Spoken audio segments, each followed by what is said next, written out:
তোমার বাজানো যে বাঁশির সুরে সাড়া দিতে গিয়ে অনেক ব্যথা নিয়েও ছুটে গিয়েছিলাম, সেই বাঁশি যে সুর হারিয়ে গিয়ে আমার হাতে পড়বে কে জানত। এতে তোমার স্পর্শ এখনো স্পষ্ট। তুমি যে ইচ্ছে করেই হারিয়েছ, দিব্যি কেমন ধরে ফেলেছি। প্রশ্ন করে উত্তর পাবো না বলেই বরং একটা প্রশ্ন করি, বাঁশিটাকে এভাবে হারিয়ে যেতে দিলে কেন? আমির অস্তিত্ব তুমি কখনো টের পাওনি, তোমাকেও তো আমি কখনো জানতে চাইনি।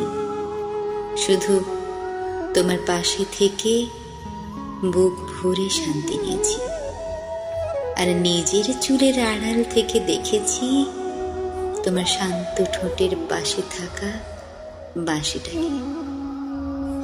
তারপর থেকে এক অদ্ভুত নেশায় আমি যেন এক প্রকার ঘর ছাড়া বিবাগী। তোমায় আরাধনা করতে ইচ্ছে করলে ভাষা দিয়ে মন্ত্র সাজাতে পারি না, তোমায় নৈবেদ্য সাজিয়ে দিতে ইচ্ছে করলে কবিতা লিখে ফেলি।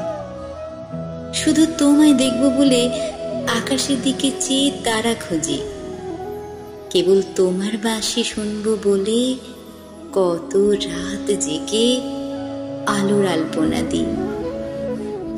খালি অপেক্ষা করি তুমি একবার ছুঁয়ে দিলে চিৎকার করে ছাদে গিয়ে বলবো, আমায় নিয়ে চলো, মুক্তি দাও সব মায়া থেকে।